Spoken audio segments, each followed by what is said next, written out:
Bueno, y vamos a continuar ahora con esta semana de videos de cardiología. Vamos a compartir un poquito el tema de los infartos, ¿sí? Yo tengo ganas de ver con ustedes, ahora vamos a ver en pantalla compartida, cuando uno puede ver un infarto, quizás a ustedes, como yo les digo, ustedes no están capacitados de informar, pero sí de poder visualizarlo y poder llamarnos la atención y también entender. Fíjense acá este electrocardiograma que tiene lo que es el segmento ST, el ST, fíjense la diferencia que tiene en una derivación de la otra, en un canal y el otro. Fíjense acá y fíjense acá. La normalidad de este ST, una elevación significativa, variación, fíjense que son derivaciones contiguas. Esto, si yo lo llegara a ver en un electro, en un paciente que le estoy haciendo, directamente voy a tener una urgencia médica, ¿sí? Si bien hay otras causas que producen una elevación del ST en un electrocardiograma, lo más importante es que hay poco flujo de sangre en la arteria. Entonces, como nosotros estamos haciendo quizás un electro de guardia, de emergencia, si nosotros podemos visualizar esta elevación marcada y cambiante en este elemento del segmento ST, puedo yo decirle al médico cuando le entrego, o si lo repetimos, o si directamente toma otra actitud frente a esto que se ve en el papel del electro. Como yo les digo, ustedes no pueden llamar la atención del paciente y decirle un diagnóstico ni nada, ni tratamiento, mucho menos. Pero sí poder reconocer que un segmento ST, como lo veníamos estudiando, tiene una elevación, un aumento, y no es consecutivo, no está dibujado similarmente, es seguramente una urgencia. Bueno, y ahora vamos a compartir otra pantalla para seguir viendo fallas cardíacas que podemos develar en el electrocardiograma. Entre algunas que yo elegí, tenemos una que es la infarto aguda del ventrículo izquierdo, ¿sí? Acá fíjense que es el primer lugar que va variando, o sea, nosotros tenemos acá en diferentes derivaciones. Fíjense, hay un supradesnivel hiperagudo del segmento ST, como habíamos hablado recién, el complejo ST va cambiando, fíjense que es consecutivo, o sea, es una variación, no hay igualdad en ninguna de las ondas, en los segmentos, por lo tanto, es lo que decimos infarto. Acá tenemos a las primeras 24 horas después del infarto, lo que va sucediendo. Fíjense cómo la derivación ABL, B4 y B6, ¿sí? ABR, ABL, ABF, B2, B4. Fíjense cómo cambia, es completamente una diferencia.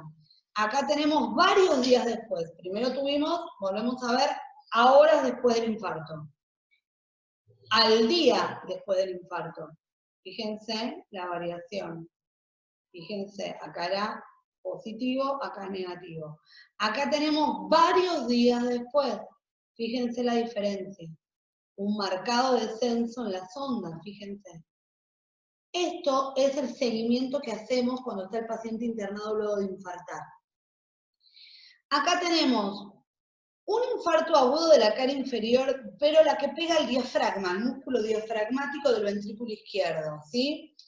El ST, que es, por eso yo les hago ver el segmento ST, que se los hice ver al inicio, porque es como nuestra situación de alarma frente a un infarto.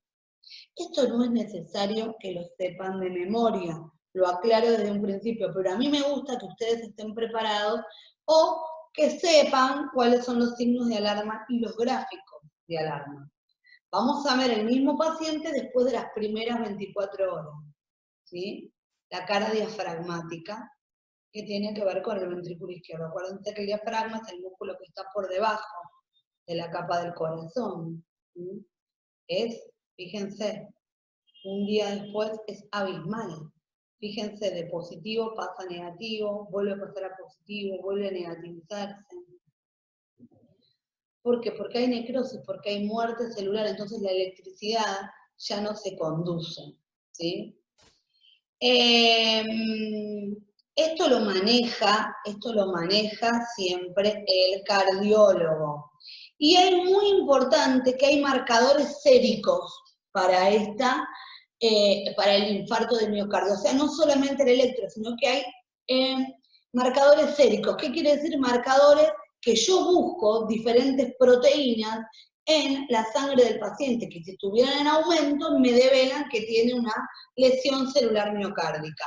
Algunas de ellas son la troponina T y la mioglobina, que se van a ir liberando en la corriente sanguínea tras la muerte, la necrosis de las células del miocardio, ¿sí?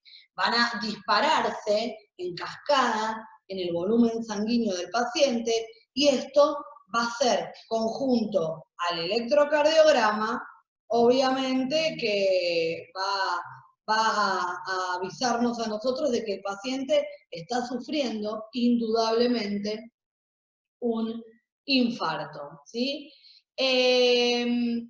Algo muy importante que ustedes tienen que saber es que hay otros estudios que ayudan al cardiólogo. Y acá les puse algunos.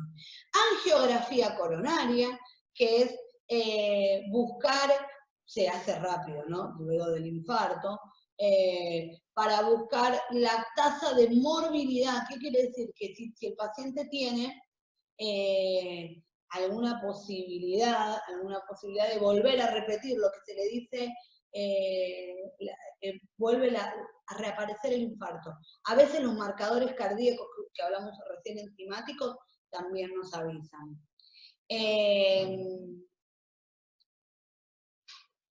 ¿Cómo se puede tratar ustedes en una urgencia si les pasara que ha pasado que hay chicos que están haciendo un electro y el paciente está infartando? Ha sucedido en el hospital varias veces. Bueno, el tema del oxígeno, de aspirinas por el tema de la coagulación para la circulación, nitratos u opioides porque a veces es muy doloroso, entonces se le colocan a veces sublingualmente medicación para calmar los dolores, y el triage del centro médico, que es primero las maniobras de RCP y luego el tratamiento que lo va a hacer directamente el cardiólogo. Yo con estas imágenes de ustedes que vean en el campus, ustedes también tienen imágenes del electro con el infarto agudo de miocardio. Así que no es necesario realmente que ustedes, si quieren investigar, investiguen, pero más que nada, fíjense el tema de segmento ST. ¿Sí? El segmento ST es muy importante en el diagnóstico de las patologías cardíacas. Por eso yo le dediqué unos minutos al inicio de la clase más allegados a eso. Les recuerdo que ustedes no pueden ni diagnosticar ni tratar a nadie, pero está bueno saberlo de lo que uno habla. Bien. Ustedes en el campus, en la página 32, tienen la imagen de los primeros minutos luego del infarto, luego de las horas, luego del día y luego de una semana. Y fíjense que una R que era positiva, termina siendo negativa al día y a la semana del infarto. Así que hay que prestar atención también al segmento ST y al complejo QRS. Por eso yo en la clase anterior, cuando les decía que reconocíamos las ondas, yo les decía, detengámonos en alguna, más específicamente para prestarles atención. Un electrocardiograma normal es como el que vimos al inicio, donde el complejo QRS está segmentado en el mismo espacio del próximo complejo QRS, donde la P tiene más o menos una simetría con la próxima P, donde la T también, ¿sí? Donde son parejitas, digamos, los dibujos. Uno mira el gráfico y lo ve similar. Así que eso es muy importante. Bueno, yo recolecté un montón. A ver, si ahí se ven. Una total arritmia. Fíjense, una total arritmia que tiene que ver con ¿qué? Con una posible fibrilación ventricular que tiene que ver con una anormalidad. Veamos, veamos. Fíjense. Esto es un electro que hicimos nosotros en las prácticas. Fíjense, ahí está marcado. Y realmente lo que tiene es que el paciente se empezó a reír. Esto fue su movimiento que provocó, con su risa, ¿no?, una alteración del electrón. Fíjense acá, es otro. Fíjense que el cardiólogo hizo una marca donde están los R. Fíjense que están completamente asimétricos y completamente separados. No hay un distanciamiento normal. ¿Sí? Esto es para que ustedes tomen nota de que, bueno, con las prácticas, acá tenemos más. ¿Sí? Como no hay una separación como el que nosotros sí tenemos en el campus, que es el que estudiamos, digamos, el original, con donde los complejos QRS están todos perfectitos y no hay una encimación de ondas, y la onda isoeléctrica no está toda desparramada, así para arriba y para abajo, no se sabe cuál es la S, a veces la U desaparece. El que vimos nosotros en el campus al inicio, el que nosotros podíamos ahondar en cada una de las ondas y poder individualizarlas y estudiarlas de a una, es lo ideal. Es el complejo QRS bien dimensionado, espaciado, simétrico, ¿sí? Obviamente que nosotros tenemos que ser coherentes, que no siempre vamos a tener estos estudios. Bueno, vamos a ver el tema de cómo sacar la frecuencia cardíaca. Esto es fácil y a la vez es difícil. Para sacar la frecuencia cardíaca hay que hacer un cálculo. Si bien los aparatos ya constan, ya traen la frecuencia cardíaca de cada intervalo, de cada derivación, nosotros podemos llegar a sacarla solamente haciendo un cálculo, que ahora lo... Bueno, entonces, ahora lo que vamos a ver es la frecuencia cardíaca. ¿Cómo se saca la frecuencia cardíaca manualmente con cuentas? Ustedes siempre tienen que dividir el número 300 por la cantidad de cuadrados enteros que tengan. ¿Y estos cuadrados de dónde los busco? De RR. Acá hay una R, acá hay otra R. Fíjense que acá hay un cuadrado grande, no los chiquititos, los grandes. Otro cuadrado grande, llamamos 2. Y acá hay otro cuadrado grande, o sea que tenemos 3. Si de R a R hay 3 cuadrados grandes, yo cuento a 300, lo divido por 3, quiere decir que este paciente acá tuvo 100 latidos por minuto. ¿Se entiende? Vamos de vuelta. Siempre me fijo de onda R a onda R. Acuérdense que la onda R es la positiva. Y me fijo de onda acá hay un cuadrado grande, ¿eh? Los cuadrados grandes, no los pequeñitos. Siempre los cuadrados grandes, no los chiquititos. De acá hay otro grande y de acá hay otro. Entonces hay 300 dividido 3. Cada uno de estos se individualiza como 1. Y esos son los latidos por minuto que tiene la persona. ¿Sí? ¿Por qué utilizamos el 300? ¿Por qué utilizamos el 300? Porque tiene una división de segundos del papel del electro. ¿Vieron que el papel del electro tiene los cuadraditos chiquititos? ¿Sí? Los cuadraditos chiquititos. El electrocardiograma tiene 5 cuadraditos chiquititos en cada uno de los grandes. ¿Sí? Ahora se los voy a mostrar de vuelta en el dibujo. Fíjense, hay 1, 2, 3, 4, 5 en uno chiquitito. Por eso si hacemos la superficie de esto nos da 300, ¿sí? 300. Y cada cuadrado grande se unifica en un cuadrado para dividir. Si acá hubiera, en vez de 3 cuadrados, 4 cuadrados, yo haría 300 dividido 4, para que ustedes entiendan. Si hubiera 5 cuadrados, se haría 300 dividido 5. Y ahí va a ir variando los latidos por minuto que tiene el paciente.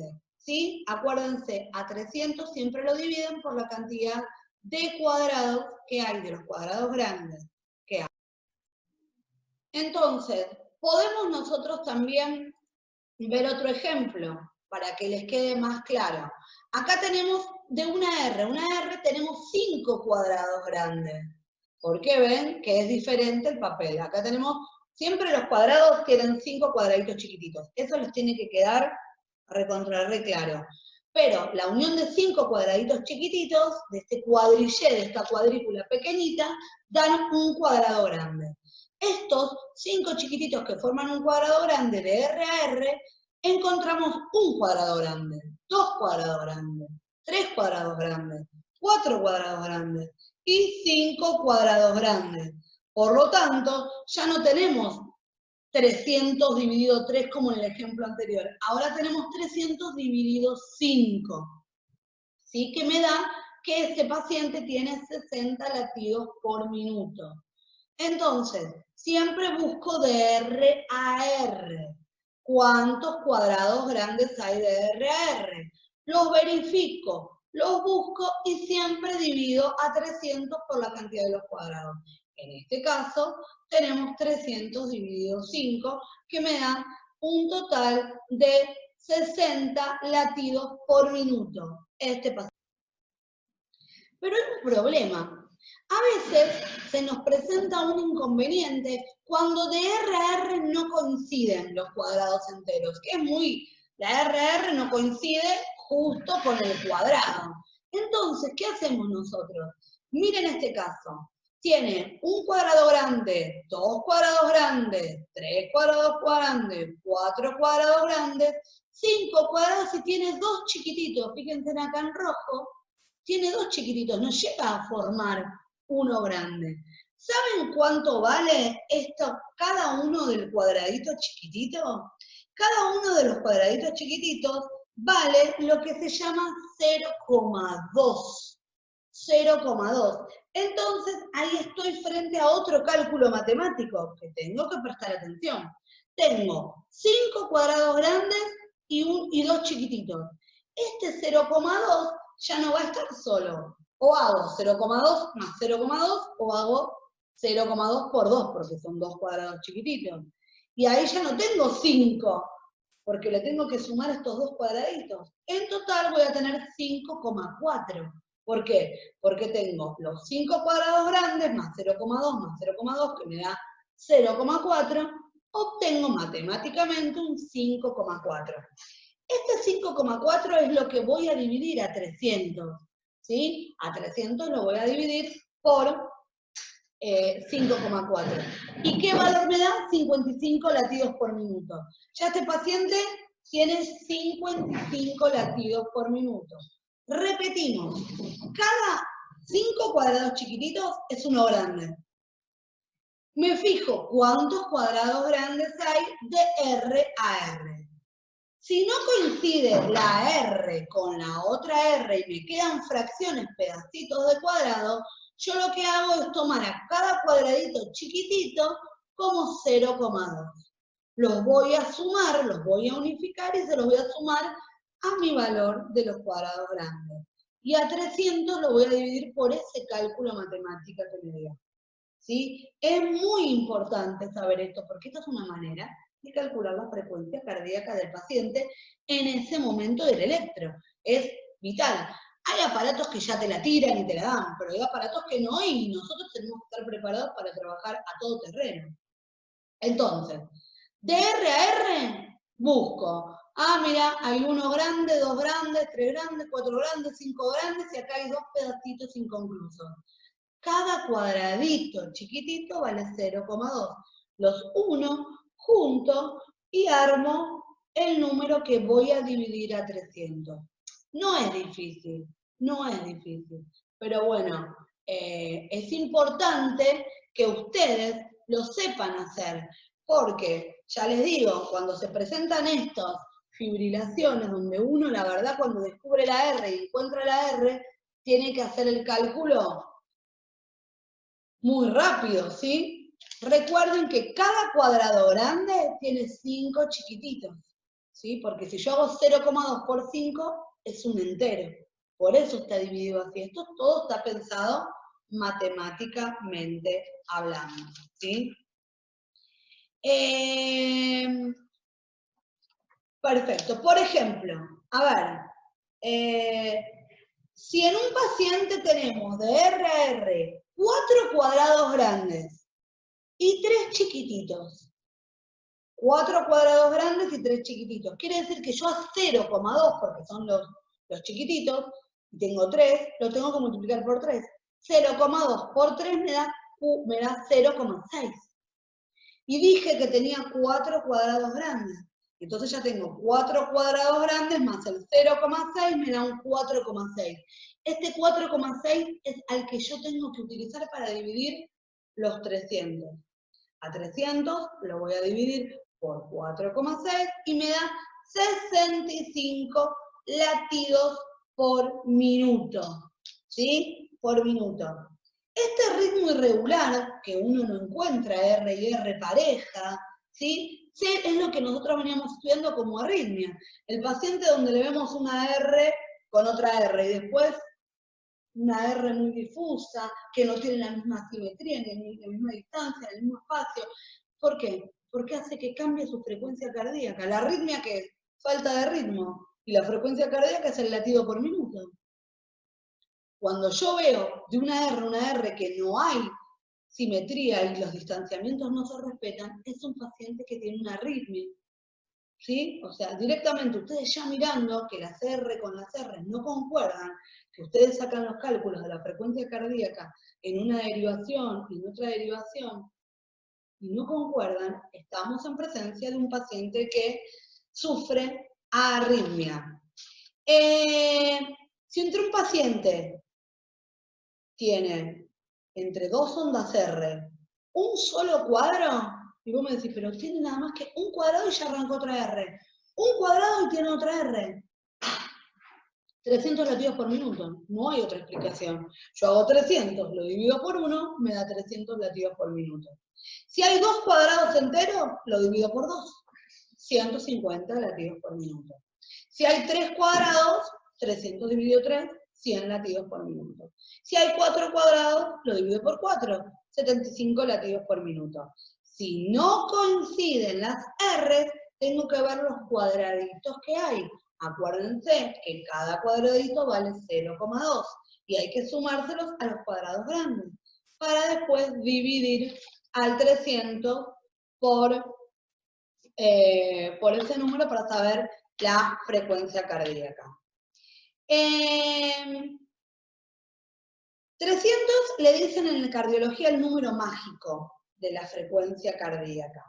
Por cada segundo hay 5 cuadros grandes. Por cada segundo tenemos 5 cuadros grandes.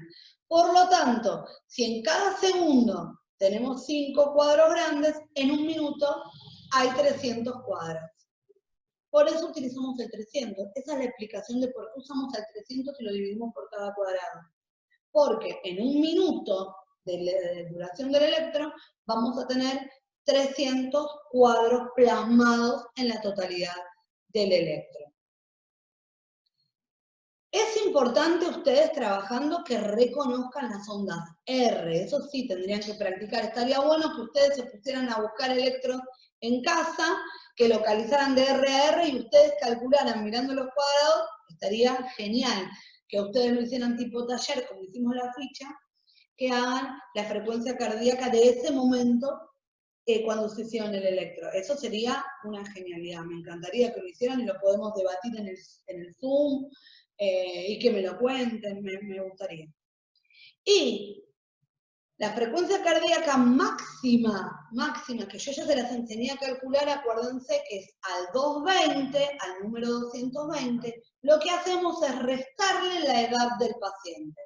Yo tengo 40 años, entonces yo a 220 le resto 40, perdón, y el resultado es 180. 180 son mis pulsaciones máximas por minuto.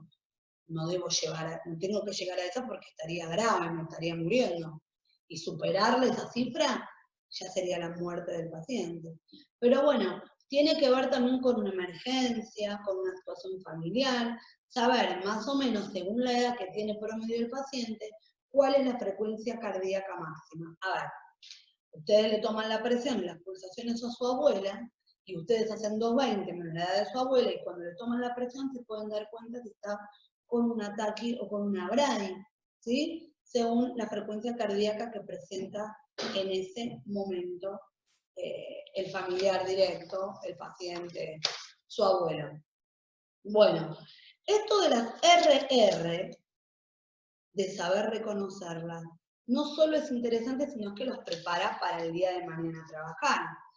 Obviamente que yo les traje ejemplos como este, donde los R que se ven realmente de terror. Pero bueno, la idea es eso, traer también patologías para que ustedes descubran, ¿sí?, diferentes interacciones. Ahí está marcado. Fíjense que si bien venía bien, el paciente se rió, se murió de risa, entonces se movió. ¿Y esto qué tiene que ver también? Y se rió, bueno, tiene que ver, cambió su respiración, cambió sus movimientos, por lo tanto queda plasmado en el papel. Realmente se tuve que volver a hacerlo, porque no es patológico, es por movimiento. Entonces ustedes como asistente le tienen que decir, se tienen que relajar, quedarse tranquilo, no hacer movimientos involuntarios, ¿sí? Acá tenemos otro, vamos a tapar el nombre del paciente. Fíjense que los R, si bien están, no tienen una separación lógica. No son simétricos, sus volúmenes, sus ensanchamientos, no están. Estamos presentes en fibrilaciones. Es muy importante. Y lo que está bueno es que ustedes tienen en el campus el electrocardiograma normal, el lindo, el que todos esperamos, deseamos ansiosos que el paciente siempre presente y que tenga, ¿no? Que es el electro el más esperable y el más atractivo, que es este que tengo acá, para que ustedes lo puedan ver, que ustedes lo deben de tener en el campo, sí, algunos que se me imprimió. Este es el electro esperable, el normal, el que vimos al inicio del video en la clase anterior, que lo vimos compartiendo pantalla. Son los electrodos que a uno les gusta porque tienen una simetría y una dimensión. Hasta acá llegamos con la clase. Les recuerdo, llegamos a la página 34, ¿sí? A la página 34. Estas dos clases van desde la 27 a la 34 para los que me preguntan y que quieren tener la continuidad, digamos, de la clase a clase, para ver cómo vamos con las páginas, con el módulo. Y nada, nos estamos viendo en el Zoom, en vivo, como siempre, trabajamos de la misma manera, respondo preguntas, hablamos del trabajo práctico, y luego repasamos la clase separada de página a página para que ustedes se queden tranquilos, que tienen un control, que yo no me desvíe de nada. Traigo material extra, imágenes o información para compartir, pero siempre nos manejamos con el módulo y con el campus, que para eso Edith tiene instalado la plataforma con la información para que ustedes no tengan que perder tiempo investigando en otro lado. Si investigan, buenísimo, porque agregan cosas, se agregan saberes, y leen y aprenden mucho más. Así que nada, les mando un beso enorme. Cuídense, nos vemos en el Zoom. Acuérdense que los silencio a todos, por un tema de respeto y de responsabilidad. Y todas las preguntas que tienen en el vivo, me las pueden ir haciendo en el chat, que yo voy respondiendo a medida que puedo. Si alguna se pasa de largo, me la vuelven a enviar, no importa que sean reiterativos. Si surge alguna duda también, en la mensajería del campus, me la mandan, quizás yo tarde un poquito más por mis horarios laborales, pero voy a responder todo. Les mando un beso grande, cuídense y esperemos que todo siga bien y que todo siga su curso lo más normal que se pueda. Y nos estamos viendo. Los espero.